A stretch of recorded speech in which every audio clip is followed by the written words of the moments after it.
Visiting Wilkes County on business or pleasure? Stay in Wilkesboro at the Holiday Inn Express, Hampton Inn, or Red Roof Inn and Suites. Enjoy Southern hospitality, cozy rooms, and a complimentary breakfast. Explore the mountains and then relax with us. You've earned it.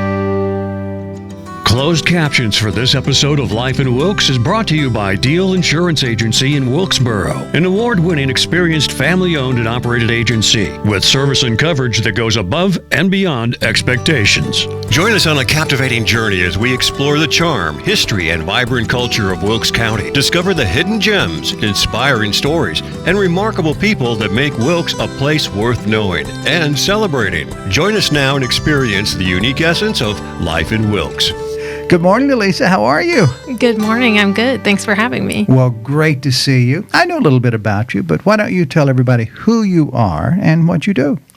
Yeah. So my name is Elisa Phillips. I am the Family and Consumer Science Agent at North Carolina Cooperative Extension, the Wilkes County Center. I've been here in Wilkes County in this role for about 6 months now, so relatively new to the position in Wilkes, but I did hold the same position in Alamance County for 2 years before. I'm from Wilkes County, though, so this was coming back to my roots for me. How did that feel for you? It has felt really refreshing. Honestly, I was a little nervous to come back, and why? You know, I was curious what it would be like to be back here. As a kid, I didn't think that I would necessarily come back, but the reception has been really positive. It has been actually shocking to me how easy in some way, I mean, there are challenges for sure, but how easy it's been to just connect with people in the community, to start working with people. People are so friendly and willing to help. And so when you went from Wilkes to another place, right? Was it good there? I mean, was there an excitement that you had there, or is it markedly different in Wilkes County? In other words, are you saying that coming home, it was, you weren't sure, but you're here, and this is really nice, right? Maybe some of it has to do with the fact that you're educated and you've qualified yourself to do this role, and you're coming back. But are you saying that it really is different in Wilkes? You know, I think there's some truth to the fact of my first 2 years in a role. I was out of graduate school, so I was learning a lot. I still am learning a lot all the time. Right. So there was some of that, growing pains, and, it's just I have 2 years under my belt. That's helpful. But I do think it is different. I mean, Alamance County is a more urban county, for sure, than Wilkes County. And, I think the pace here is just a little, I don't want to say slower in a bad way, but it is more relaxed. And I really enjoy that. So, well, I would think that would be convenient from an agricultural standpoint, right? We take time, people take time to live life and just slow down a little bit. Or not slow down, that's just the pace, right? All right. I know this is it's like, why is he asking me this? I'm just back. Why? No. I think getting into the conversation, letting people get to know who you are, why don't we talk about, is important, but why don't we go ahead and talk about what you're doing here, because it's got science in the name. So let's talk about that again. Yes, absolutely. And I love to explain what I do because it is a very strange title, Family and Consumer Science Agent. It has remnants kind of the home economics part, but has transitioned more into a public health role. So I work in the areas of nutrition education, food safety, food preservation, and then also like food security, food access, trying to promote initiatives that help all people have access to healthy food. And a couple years ago in Extension, they wanted every office across the state to have somebody who's also dedicated to promoting local foods. So that varies per county who it is in the office who does that, but it happens to be me here. So that's also a smaller part of my role is also promoting local foods, local products. Well, let's talk about what that means. Okay, when we talk about education and doing the best we can to where everybody has access to good foods, right? That's what you're talking about. Mm-hmm. Is that right? Right. Yep. That is part of it. So, Extension, we are not a regulatory agency. We're strictly an educational agency. So a lot of people, maybe I should backtrack to what North Carolina Cooperative Extension is, because a lot of people say when they find out about us that we're the best kept secret, which we don't want to be a secret at all. Right. We're a resource that's available to the public. We take education and research from NC State University and NC A&T University, which are our land grant universities in the state. And then we try to bring that information to the public. So I'm on the food part, but we have an educator in the realm of horticulture, livestock. We have a forestry person in our office as well. And, whoever wants to work with us to provide education in the community, that's what we do. So you're informing. Yes. You're informing. Now, in that informing process, do you help link people to actual resources?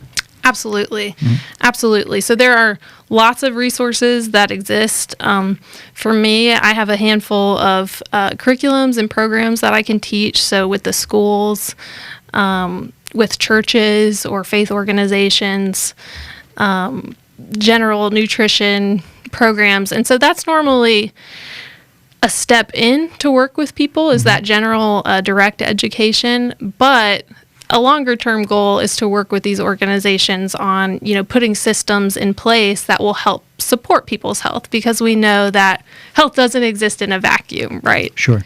Yeah. So how's it going? Yeah, it's going really well. I do wear a lot of hats, so I think my biggest challenge or the thing before me that I really want to work on is identifying what some of these needs are in Wilkes County. And I know what some of them are based on the community health assessment that the health department conducts, the data that's out there. But really seeing what the people want, where there's a gap in services. So, is somebody already doing X, Y, and Z?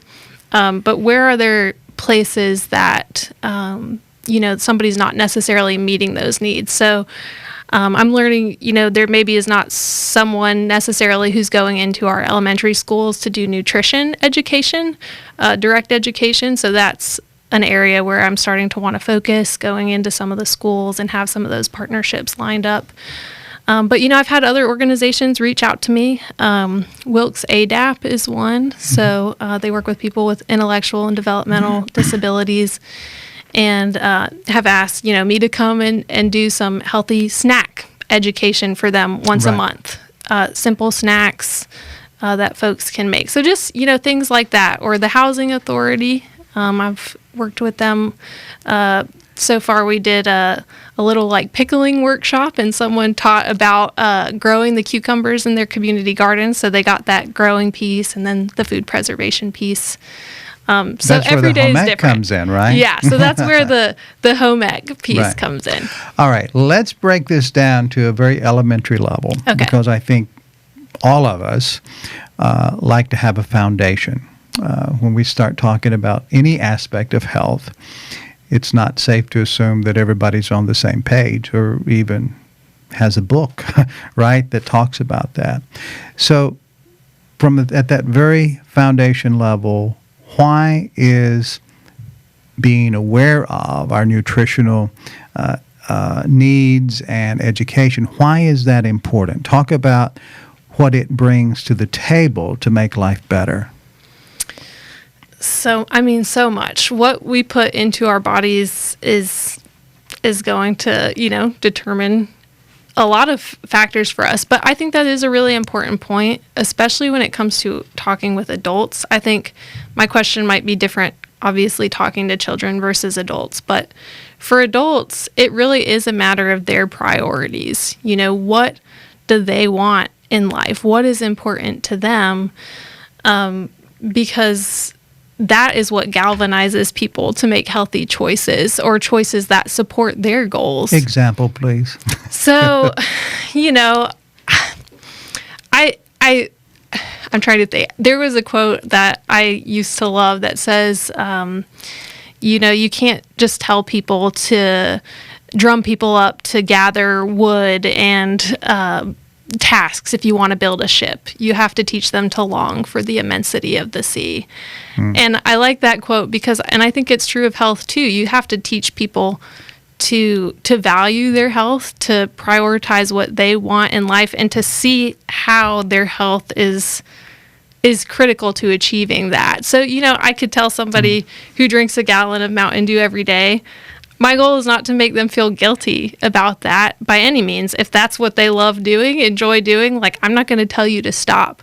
But if you want to see your grandchildren graduate from high school, and maybe that's what's really important to you, then we can start to have a conversation about that. Does that make sense? So it's a long game. Yeah, the long game. So the long game conversation. So basically, you're talking about what the end of the road is ultimately going to be, and maybe some things that we can do to where that road is a lot longer rather than shorter. And also, when we get to the end of the road, whenever that is, whether it's 50 or 100 or whatever, that we're of sound mind and body, and it's just time to go. But we're not doing a lot of suffering because we made poor choices. Is that the bottom line? Part of it. The other thing is, I think that, you know, a lot of people know, generally speaking, how to be quote unquote healthy. And a lot of that is even changing how we talk about health these days. But the premises are simple. You know, eating whole foods, fruits, vegetables, trying to limit processed foods, things like that. But I think at the end of the day, we need support. And sometimes a lot of that has to do with the systems that we find ourselves in, the environments, the culture. But a lot of people just need someone to support them. And I think sometimes nutrition programs can do that. It's not just about the direct education, but having a group of people with a similar goal who can support you. You know what I'm saying? Sure. So do we have that in Wilkes County? Well, that's what I'm hoping. I know the health department does have some programs. They have a diabetes prevention program where people meet for a year.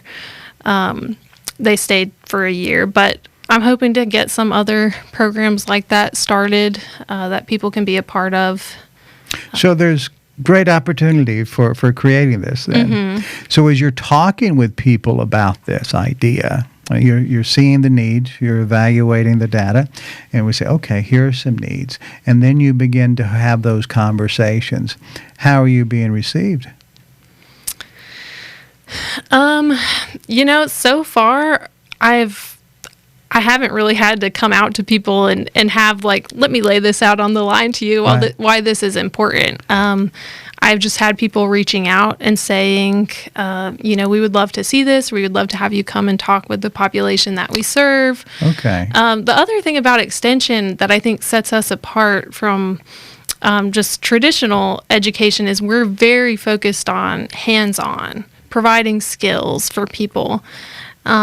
So, you know, it's not just about telling people this is the dietary guidelines and recommendations, but it's about saying, let me help you learn how to meal prep. Let me help you learn how to actually cook some healthy meals. So give us an example. I mean, of where that's made a big difference in someone's life. It's one person, just that idea of learning how to, well, something I learned not long ago was I learned how to brown chicken and saute vegetables with no butter or oil. and I could use chicken stock. I could even use water if I wanted to put all my spices in there.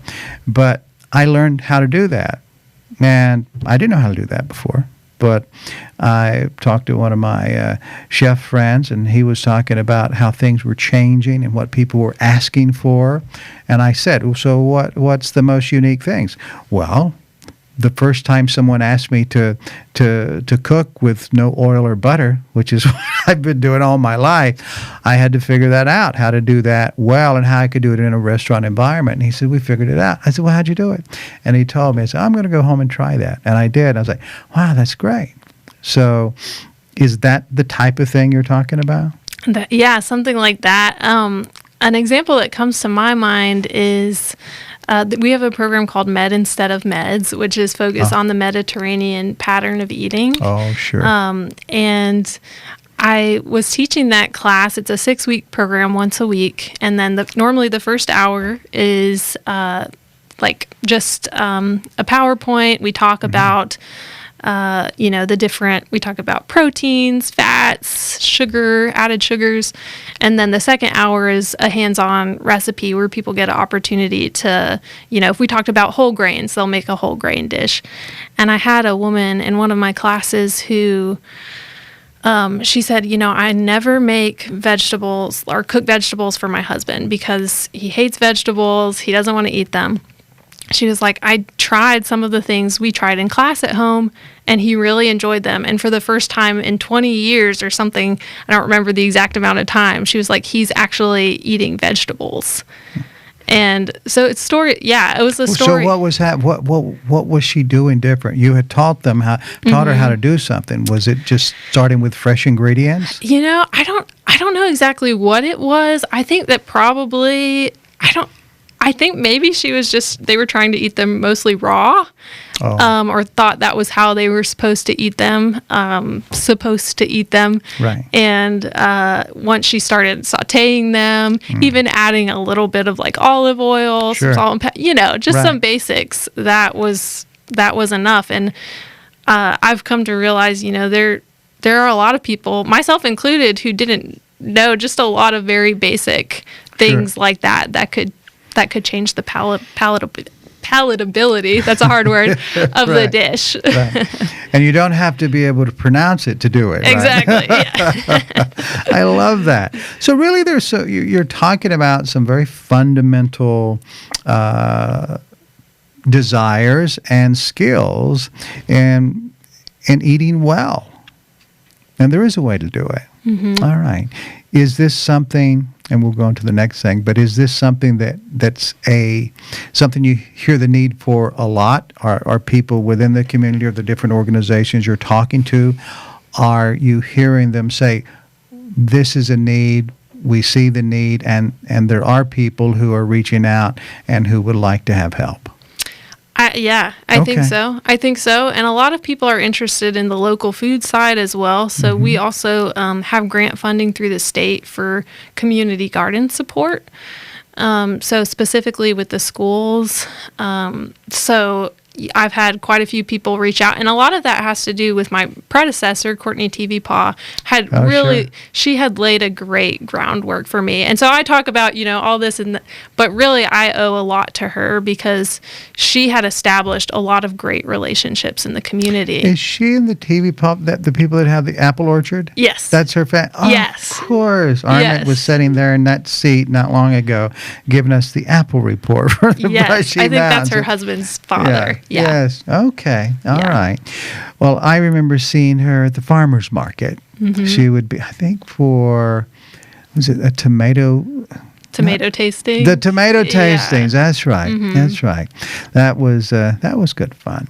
So, so the food situation is hot on your radar, and people seem to be asking for it. So, how do people plug in to those resources or those things that are available? Do you have lists of organizations that are doing it that you're working with? Just talk about that for a moment.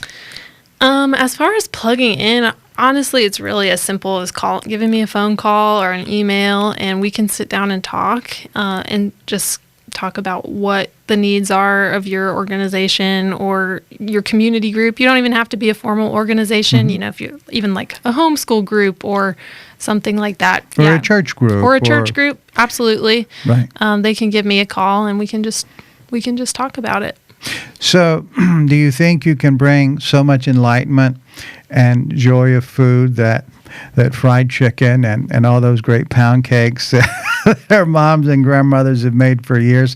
What's the idea? Is the idea to get them in smaller portions, to eliminate them? I mean, how do you do? Because you know that's a concern. I mean, that's part of the social fabric of Wilkes County is food. Absolutely. Absolutely. And that is a great point. Food is so cultural. Food is emotional. Food is so connected to us in so many ways. So it is definitely not, I don't think it should be a health educator's job to eliminate those things from people's diets, especially, you know, if that's something that's important to them. It is more a matter, to me, of just eating diversely, and making sure you're incorporating other things in your diet as well. And again, it's about, you know, moderation and sure. Yeah. So for every piece of fried chicken, you need to have 7 vegetables freshly prepared, grown in the organic garden. That's the exact ratio that we tell you. No, yeah. Look, we're all guilty on this one. I mean, this is, wow. All right. So that's a piece of the pie.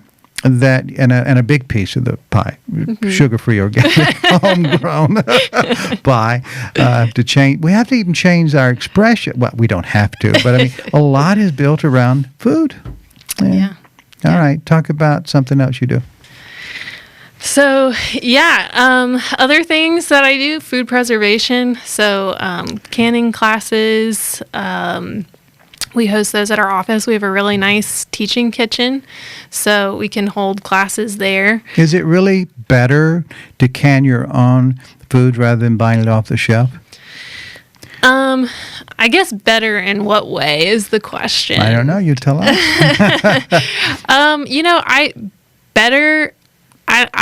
I would be hesitant to use that term. It's just for some people, it's practical if they are growing their own food and they have a lot coming in from the garden. Like I know this year we had a lot of green beans that we couldn't eat all of them. So it can be more practical, I would say.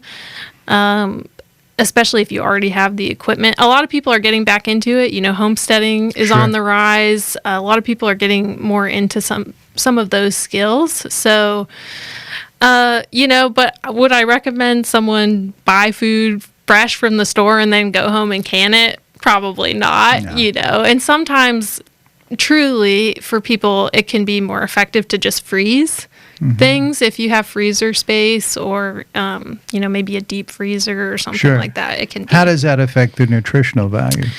So, when I would say probably, I'm not saying this with a research back lens, but I think that freezing probably retains more of the nutritional value just because it's not going through that high heat process. Right. You are retaining some of the nutritional value by kind of halting that microbial growth at that point. But, even I encourage folks, like, if you want to eat healthy on a budget, you don't always have to go for fresh produce. I know this is kind of me taking off my local foods hat and putting on my, nutrition hat, but you don't have to always eat fresh vegetables. Sometimes actually frozen vegetables can even have a higher nutritional quality because if you think about it, they want to freeze it right at its peak quality. Right. They want to sell it in a good quality. So that, you can still get a lot of nutritional benefit from frozen or even, canned goods. What you have to be careful is the sodium. So the sodium and also added sugars, right? Yes. So I was reading a statistic the other day, 75% of packaged food has added sugar in it in the grocery store. So about 3/4 of the packaged food, something that you may not even think would have sugar in it. I'm going to let you answer the question. So what's wrong with that? So, I don't know how in-depth you want me to get.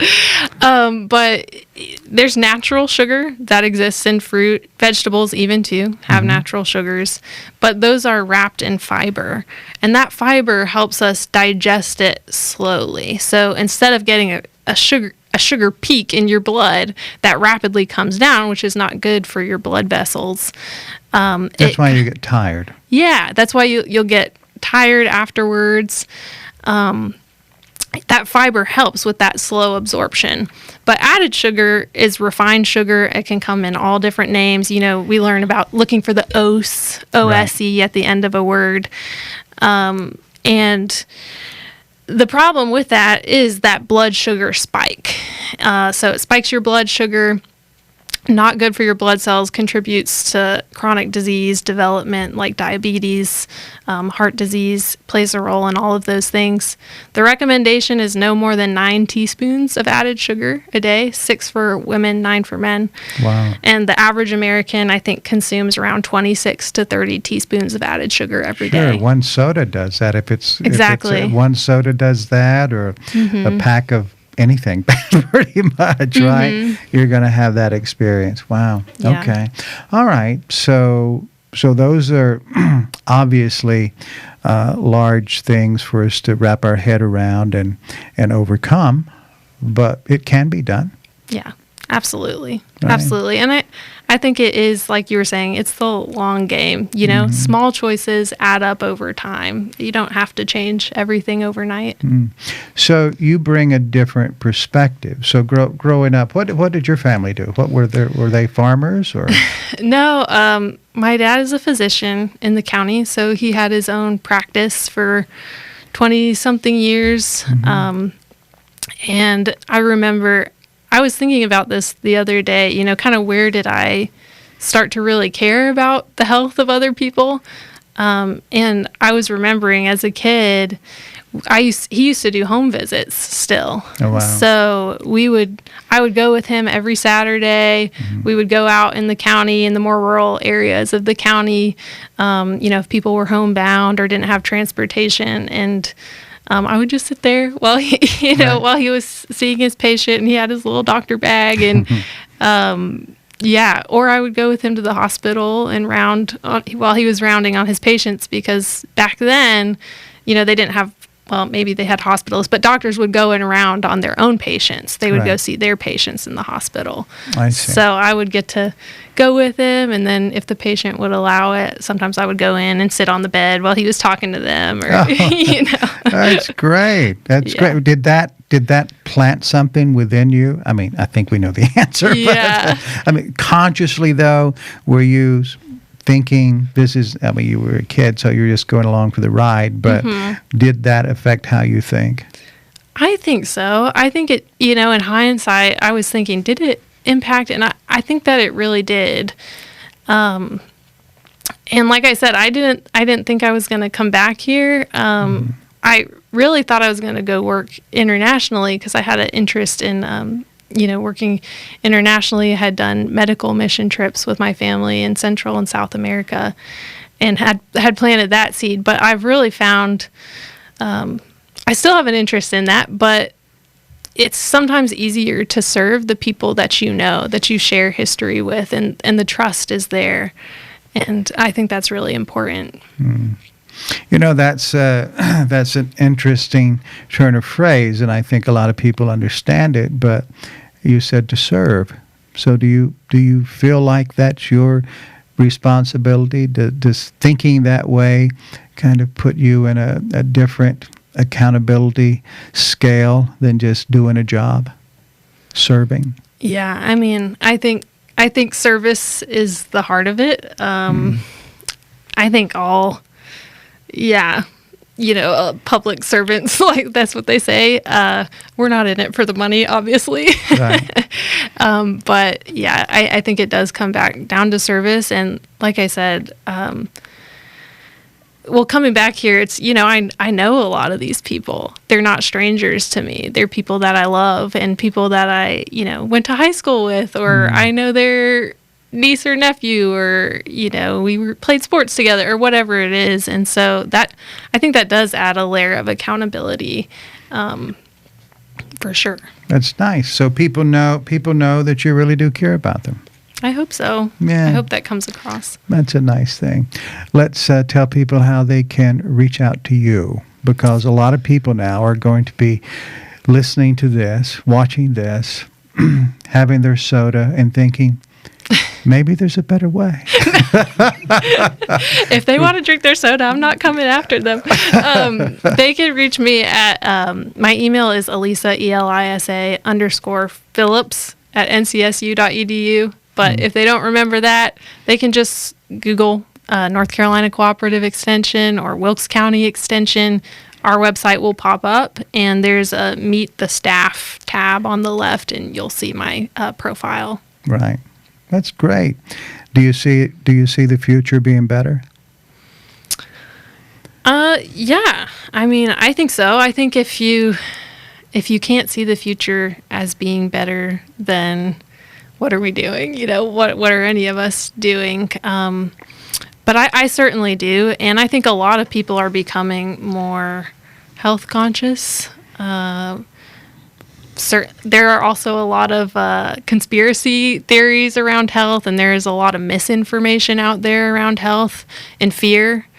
And or people are made to believe that it's very complicated, and it doesn't have to be. Right. So I think Extension is a great resource to get evidence-based information if that's something that you're looking for.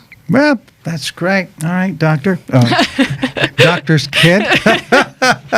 Thank you for coming in, sharing your story and a bit of what you do. I'm sure there'll be people that'll be reaching out to you to learn even more. And we'll I tell you what, why don't we make a plan that maybe every quarter or so we'll get together and talk about a different topic, getting through the holidays, that's a big deal. Mm-hmm. Just think about all that mountain of food and that we have to go through and process all of that. Well, maybe there are healthier ways to do that. I don't know. You could tell us. Yeah. All right. That would be great. All right. See you next time. Thank you. Thank you for spending time with us on Life in Wilkes. We value you as a viewer and appreciate when you share the show with your friends and family. Be sure to bookmark our channel and join us again on the next episode of Life in Wilkes.